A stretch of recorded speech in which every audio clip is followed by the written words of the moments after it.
you. Thank you. Thank you, everyone. Thank you. Thank you. Thank you. Thank you all.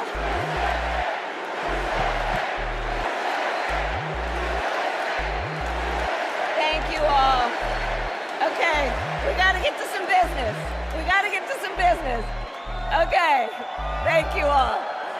Okay. Thank you, thank you, thank you, thank you, thank you, thank you, thank you, please, thank you, please, thank you so very much. Thank you, everyone. Thank you, everyone. Thank you. Okay, let's get to business. Let's get to business. All right. So let me start by thanking my most incredible husband, Doug, for being an incredible partner to me, an incredible father to Cole and Ella, and happy anniversary, Dougie. I love you so very much. To our President, Joe Biden.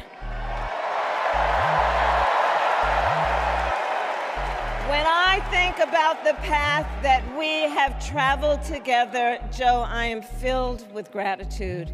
Your record is extraordinary, as history will show, and your character is inspiring. And Doug and I love you and Jill and are forever thankful to you both.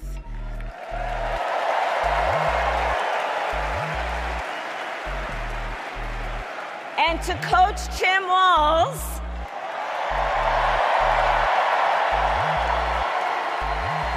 you are going to be an incredible vice president. And to the delegates and everyone who has put your faith in our campaign, your support is humbling.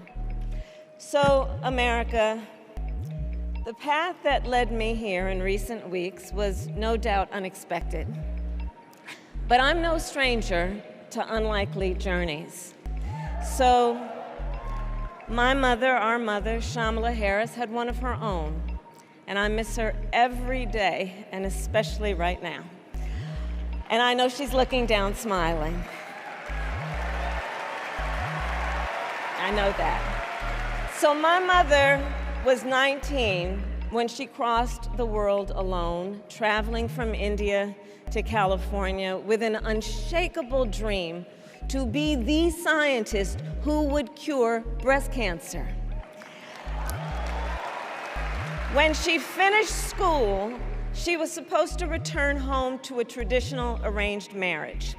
But as fate would have it, she met my father, Donald Harris, a student from Jamaica. They fell in love and got married, and that act of self-determination made my sister Maya and me. Growing up, we moved a lot. I will always remember that big Mayflower truck packed with all our belongings, ready to go to Illinois, to Wisconsin, and wherever our parents' jobs took us. My early memories of our parents together are very joyful ones. A home filled with laughter and music, Aretha, Coltrane, and Miles. At the park, my mother would say, "Stay close." But my father would say, as he smiled, "Run, Kamala, run. Don't be afraid. Don't let anything stop you."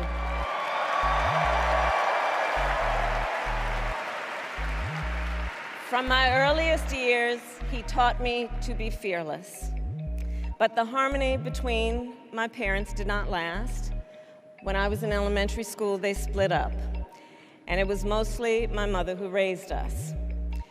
Before she could finally afford to buy a home, she rented a small apartment in the East Bay. In the Bay, you either live in the hills or the flatlands. We lived in the flats. A beautiful working-class neighborhood of firefighters, nurses, and construction workers. who tended their lawns with pride. My mother, she worked long hours, and like many working parents, she leaned on a trusted circle to help raise us. Mrs. Shelton, who ran the daycare below us and became a second mother. Uncle Sherman, Aunt Mary, Uncle Freddie, Auntie Chris. None of them family by blood, and all of them family by love.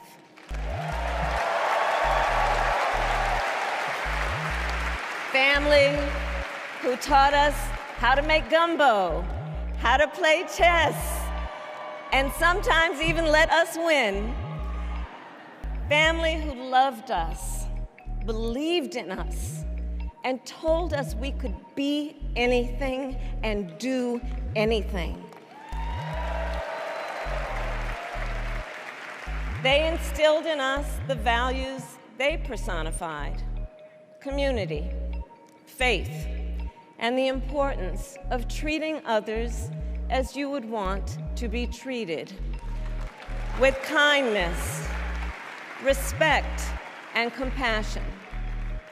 My mother was a brilliant, 5-foot-tall, brown woman with an accent. And as the eldest child, I saw how the world would sometimes treat her. But my mother never lost her cool. She was tough, courageous, a trailblazer in the fight for women's health, and she taught Maya and me a lesson that Michelle mentioned the other night. She taught us to never complain about injustice, but do something about it. Do something about it. That was my mother. And she taught us, and she also taught us, and never do anything half-assed. And that is a direct quote. A direct quote. I grew up immersed in the ideals of the civil rights movement. My parents had met at a civil rights gathering, and they made sure that we learned about civil rights leaders, including the lawyers like Thurgood Marshall and Constance Baker Motley. Those who battled in the courtroom to make real the promise of America. So at a young age, I decided I wanted to do that work. I wanted to be a lawyer. And when it came time to choose the type of law I would pursue, I reflected on a pivotal moment in my life. You see, when I was in high school, I started to notice something about my best friend, Wanda. She was sad at school, and there were times she didn't want to go home. So one day I asked if everything was all right, and she confided in me that she was being sexually abused by her stepfather. And I immediately told her she had to come stay with us, and she did.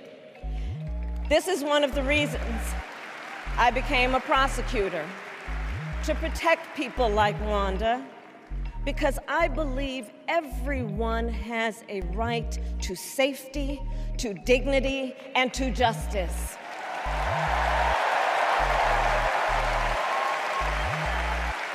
As a prosecutor, when I had a case, I charged it not in the name of the victim, but in the name of the people.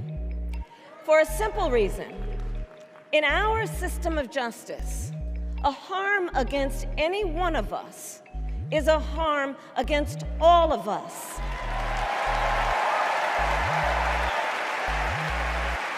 And I would often explain this to console survivors of crime, to remind them no one should be made to fight alone. We are all in this together.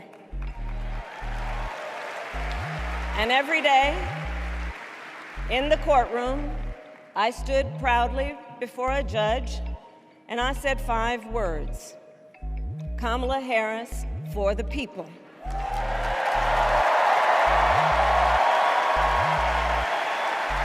And to be clear, And to be clear, my entire career, I've only had one client, the people. And so, on behalf of the people, on behalf of every American, regardless of party, race, gender, or the language your grandmother speaks, on behalf of my mother and everyone who has ever set out on their own unlikely journey, on behalf of Americans like the people I grew up with, people who work hard, chase their dreams, and look out for one another, on behalf of everyone whose story could only be written in the greatest nation on earth, I accept your nomination to be President of the United States of America.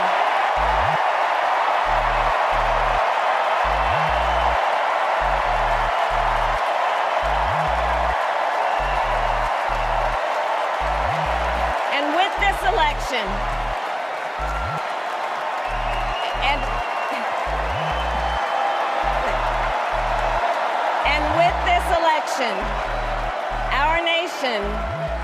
our nation with this election has a precious, fleeting opportunity to move past the bitterness, cynicism, and divisive battles of the past, a chance to chart a new way forward.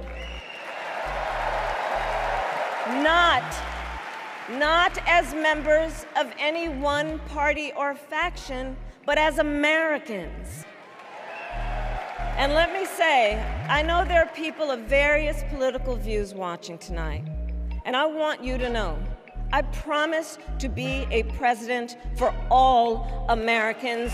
You can always trust me to put country above party and self, to hold sacred America's fundamental principles, from the rule of law to free and fair elections to the peaceful transfer of power.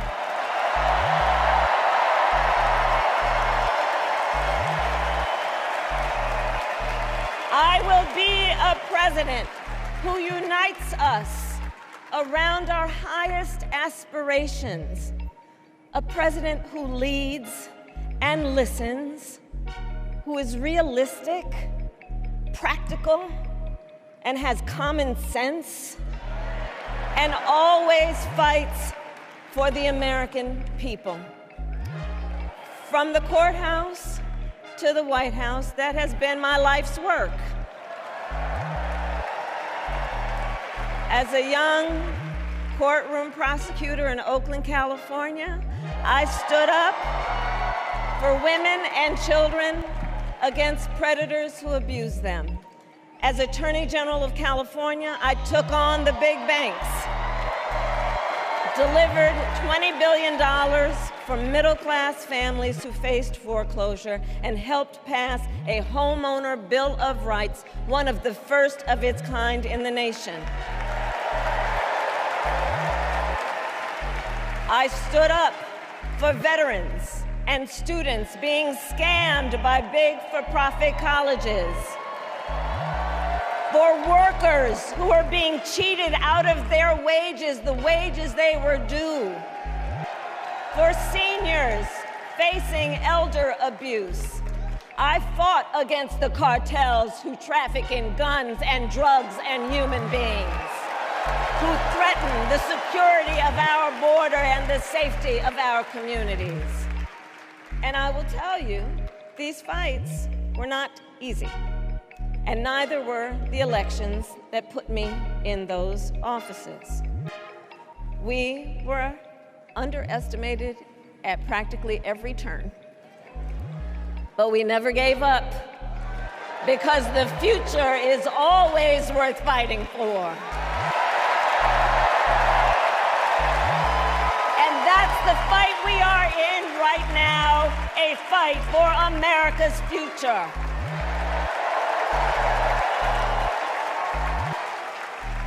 Fellow Americans, this election is not only the most important of our lives, it is one of the most important in the life of our nation.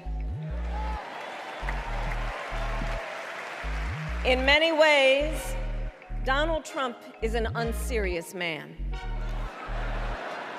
But the consequences of putting Donald Trump back in the White House are extremely serious. Consider not only the chaos and calamity when he was in office, but also the gravity of what has happened since he lost the last election. Donald Trump tried to throw away your votes.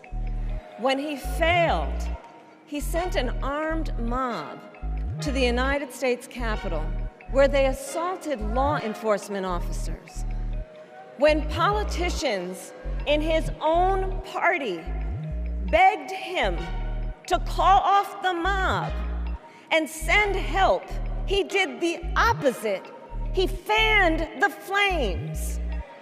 And now, for an entirely different set of crimes, he was found guilty of fraud by a jury of everyday Americans and separately found liable for committing sexual abuse. And consider what he intends to do if we give him power again. Consider his explicit intent to set free violent extremists who assaulted those law enforcement officers at the Capitol. His explicit intent to jail journalists, political opponents, and anyone he sees as the enemy. His explicit intent to deploy our active duty military against our own citizens. Consider the power he will have, especially after the United States Supreme Court just ruled that he would be immune from criminal prosecution. Just imagine Donald Trump with no guardrails, and how he would use the immense powers of the presidency of the United States, not to improve your life, not to strengthen our national security, but to serve the only client he has ever had, himself.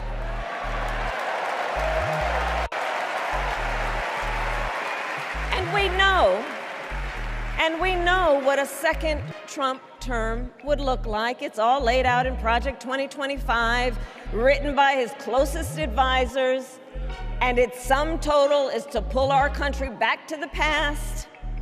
But America, we are not going back. We are not going back. We are not going back.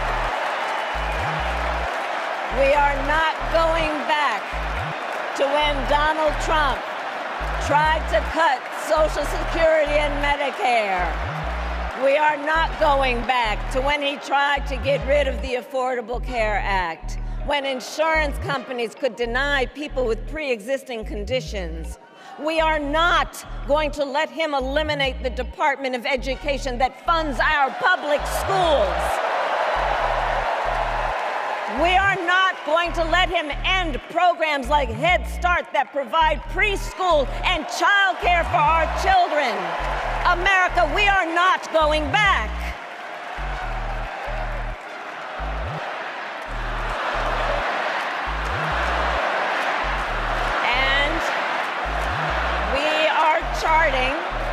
And we are charting a new way forward. Forward to a future with a strong and growing middle class, because we know a strong middle class has always been critical to America's success. And building that middle class will be a defining goal of my presidency.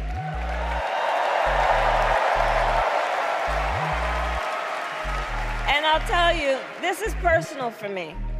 The middle class is where I come from. My mother kept a strict budget. We lived within our means, yet we wanted for little.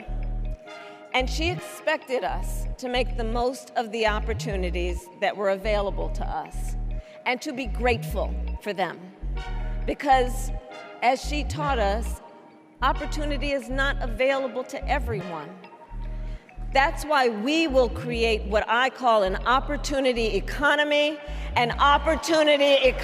where everyone has the chance to compete and a chance to succeed. Whether you live in a rural area, small town, or big city. And as president, I will bring together labor and workers and small business owners and entrepreneurs and American companies to create jobs, to grow our economy, and to lower the cost of everyday needs like health care and housing and groceries. We will provide access to capital for small business owners and entrepreneurs and founders. And we will end America's housing shortage and protect Social Security and Medicare. Now compare that to Donald Trump, because I think everyone here knows he doesn't actually fight for the middle class. He doesn't actually fight for the middle class. Instead, he fights for himself and his billionaire friends. And he will give them another round of tax breaks that will add up to $5 trillion to the national debt. And all the while, he intends to enact what in effect is a national sales tax, call it a Trump tax, that would raise prices on middle-class families by almost $4,000 a year. Well, instead of a Trump tax hike, we will pass a middle-class tax cut that will benefit more than 100 million Americans.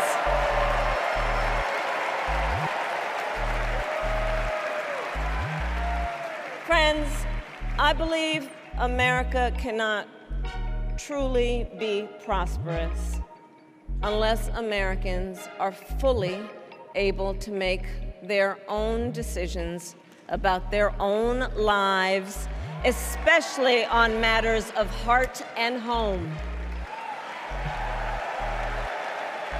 But tonight, in America, too many women are not able to make those decisions. And let's be clear about how we got here. Donald Trump handpicked members of the United States Supreme Court to take away reproductive freedom. And now he brags about it. In his words, quote, "I did it and I'm proud to have done it," end quote. Well, I'll tell you, over the past 2 years, I've traveled across our country, and women have told me their stories. Husbands and fathers have shared theirs. Stories of women miscarrying in a parking lot, developing sepsis, losing the ability to ever again have children, all because doctors are afraid they may go to jail for caring for their patients. Couples just trying to grow their family, cut off in the middle of IVF treatments. Children who have survived sexual assault, potentially being forced to carry a pregnancy to term. This is what's happening in our country because of Donald Trump. And understand, he is not done. As a part of his agenda, he and his allies would limit access to birth control, ban medication abortion, and enact a nationwide abortion ban with or without Congress. And get this, he plans to create a national anti-abortion coordinator and force states to report on women's miscarriages and abortions. Simply put, they are out of their minds.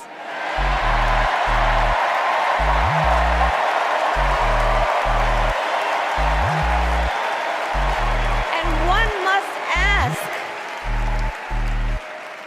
must ask, why exactly is it that they don't trust women? Well, we trust women. We trust women. And when Congress passes a bill to restore reproductive freedom, as President of the United States, I will proudly sign it into law.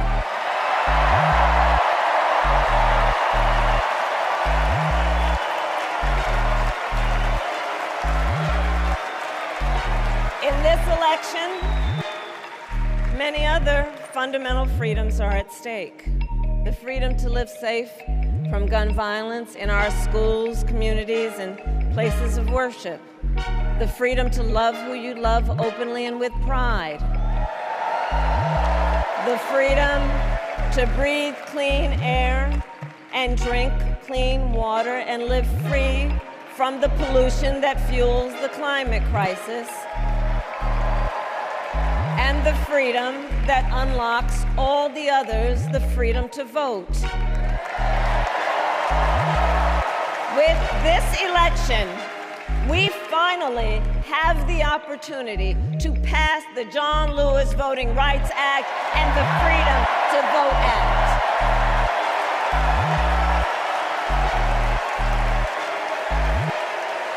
And let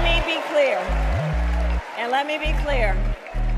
After decades in law enforcement, I know the importance of safety and security, especially at our border. Last year, Joe and I brought together Democrats and conservative Republicans to write the strongest border bill in decades. The Border Patrol endorsed it. But Donald Trump believes a border deal would hurt his campaign. So he ordered his allies in Congress to kill the deal. Well, I refuse to play politics with our security, and here is my pledge to you. As president, I will bring back the bipartisan border security bill that he killed, and I will sign it into law. I know we can live up to our proud heritage as a nation of immigrants and reform our broken immigration system. We can create an earned pathway to citizenship and secure our border.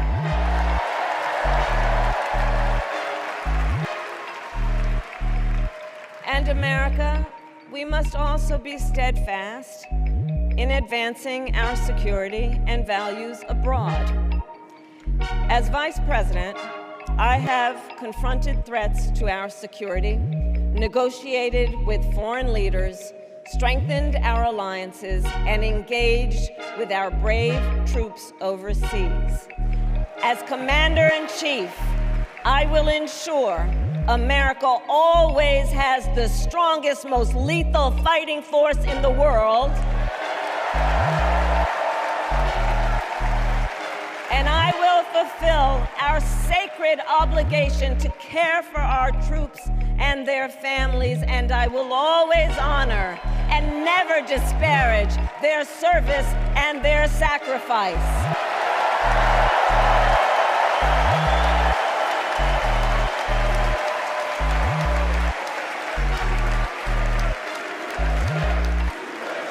I will make sure that we lead the world into the future pressure on space and artificial intelligence that America, not China, wins the competition for the 21st century, and that we strengthen, not abdicate, our global leadership. Trump, on the other hand, threatened to abandon NATO. He encouraged Putin to invade our allies, said Russia could, quote, do whatever the hell they want. 5 days before Russia attacked Ukraine, I met with President Zelensky to warn him about Russia's plan to invade. I helped mobilize a global response, over 50 countries, to defend against Putin's aggression. And as president, I will stand strong with Ukraine and our NATO allies.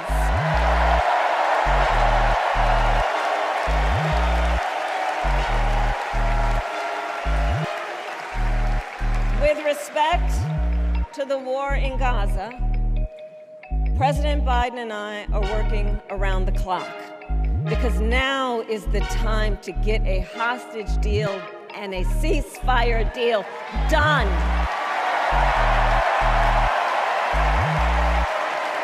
And let me be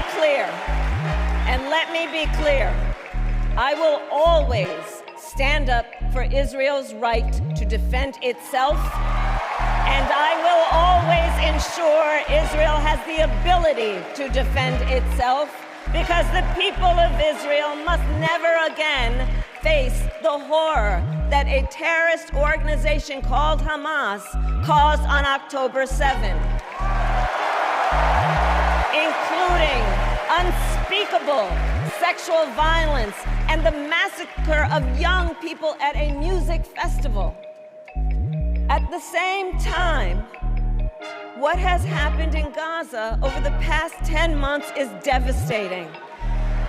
So many innocent lives lost. Desperate, hungry people fleeing for safety over and over again. The scale of suffering is heartbreaking. President Biden and I are working to end this war such that Israel is secure, the hostages are released, the suffering in Gaza ends, and the Palestinian people can realize their right to dignity, security, freedom, and self-determination.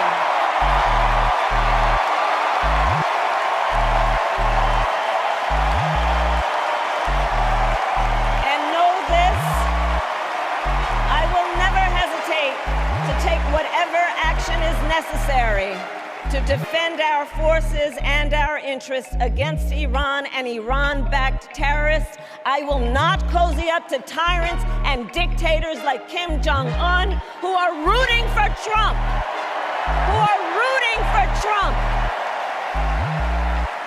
Because, you know, they know he is easy to manipulate with flattery and favors.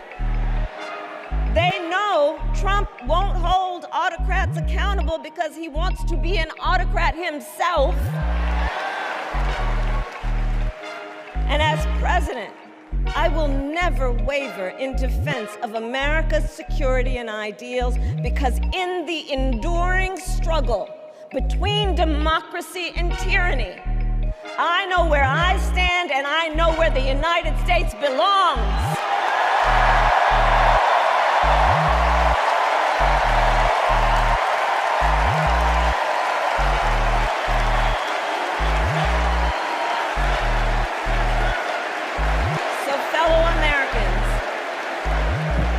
Fellow Americans,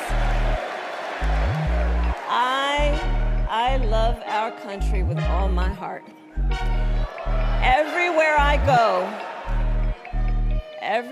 go, in everyone I meet, I see a nation that is ready to move forward, ready for the next step in the incredible journey that is America.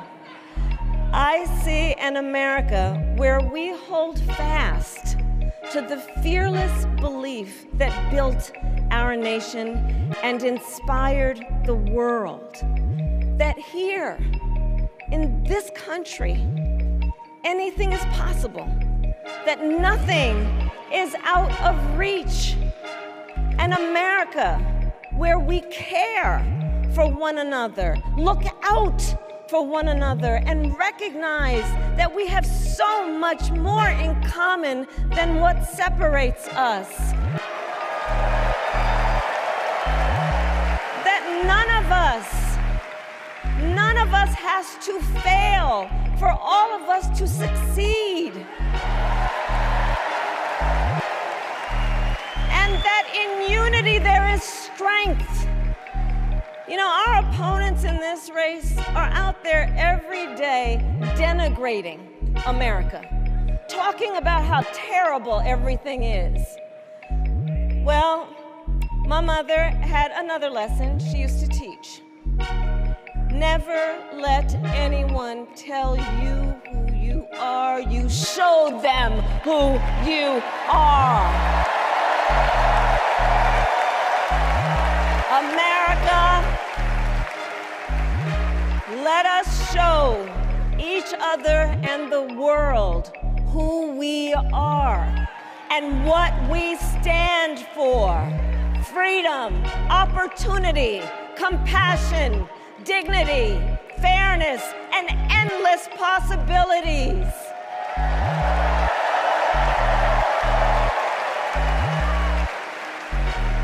We are the heirs to the greatest democracy in the history of the world. And on behalf of our children and our grandchildren and all those who sacrificed so dearly for our freedom and liberty, we must be worthy of this moment. It is now our turn to do what generations before us have done, guided by optimism and faith, to fight for this country we love, to fight for the ideals we cherish, and to uphold the awesome responsibility that comes with the greatest privilege on earth, the privilege and pride of being an American.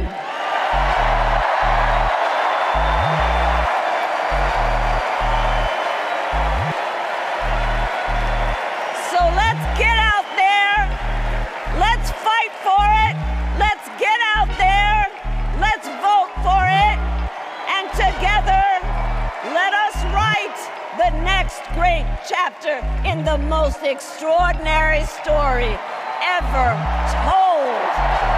Thank you. God bless you, and may God bless the United States of America.